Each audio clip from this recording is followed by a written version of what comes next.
I'm very happy that they made something different, that they didn't try to copy other lenses. So they have their own, what should I say, they have their own look, and that's very important, that it's not all the same.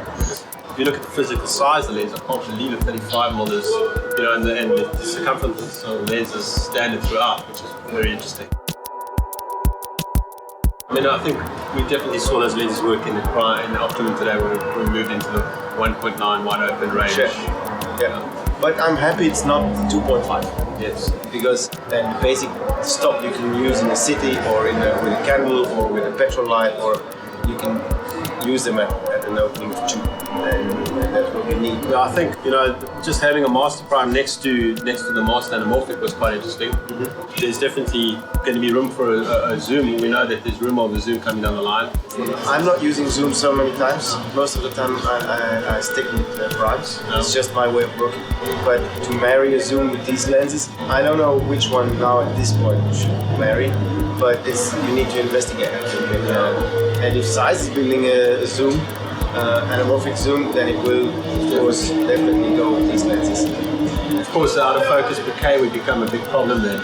Yeah. The characteristics of these lenses, exactly. The out-of-focus bokeh would be what you would need to match, wouldn't you, if you were looking Absolutely, at that's what you need. And also eventual other artifacts from an anamorphic zoom could maybe not match very well with this.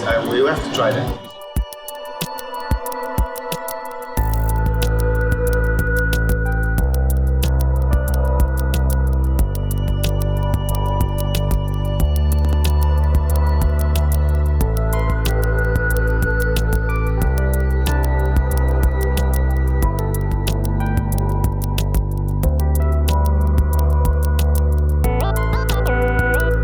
It's definitely not the traditional flare we used to. No, it's different. It's a beautiful flare. It's got a certain characteristic about it that we haven't seen.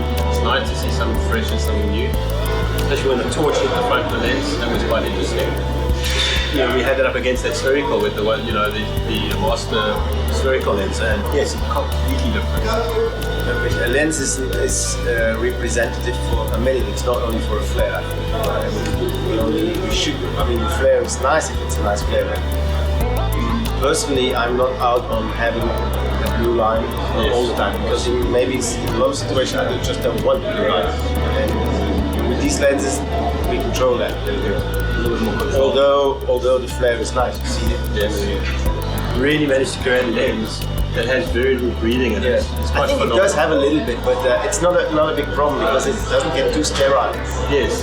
Because it moves a bit. And the fact that anamorphization is happening in a vertical and in a horizontal, we don't have that fat face, so I think that compensates the breathing fill that we kind of traditionally normally used to. Yeah, which is maybe not due to real focal breathing, but just the idea. Yeah, exactly.